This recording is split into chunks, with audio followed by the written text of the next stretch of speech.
So, that kind of got in the way, didn't it? We're going to use this this formula for the sum of squares to factor the problem that I wrote down earlier, which is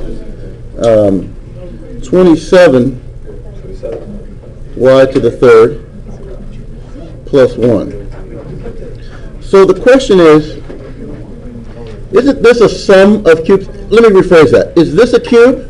Yes. And what will we multiply by itself? 3. Not just 3. 3y. 3y. 3y to the third power. Is that a cube? I don't see any 3 up there. It's a square. It's like a...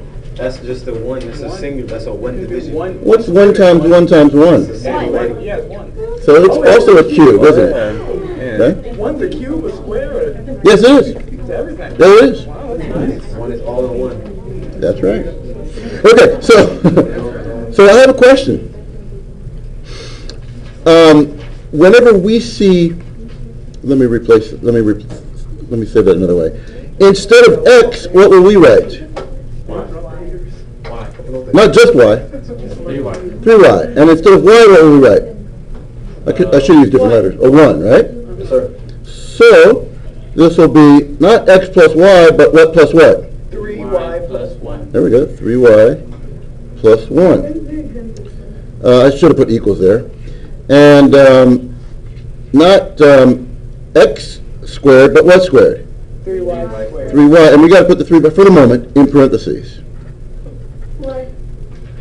Because that's a good question. Because when we square this, we're going to square the 3 and the y. Okay. That's why I put it in parentheses.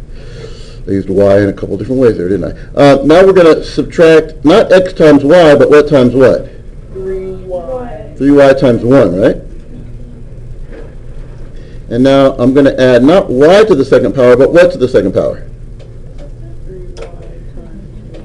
1 to the second power, right? Which I know we can write that shorter. So the 3y plus 1, am I going too fast? No, sir. The 3y plus 1, we can't simplify that. We call it prime. I'm recording this. Okay. How about 3y to the second power? 9. Good. 9y squared. And then minus what? What's 3y times 1? 3y. 3y. And of course 1 to the second is just 1. And we're done. And it rhymes. It does rhyme. Wait, Mr. Bozak, you gotta like subtract right there. Because the formula says. That is correct. Because the formula says so. That's part of the reason. But I want to say that another way. The real reason that this is a subtraction is because if and when we multiply these two together the way I showed you at the beginning of class, this is what you're going to get. In fact, I might just do that on the board after I stop the recording just to prove it. Okay? I'm going to stop the recording. Quick question? So if you multiply the 3x plus 1 to the whole thing, would you get 27y cubed plus 1 as your answer? Exactly.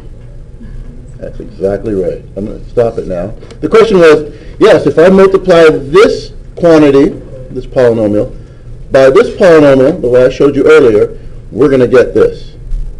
I want to say that another way, because all we're doing is finding another way to write this.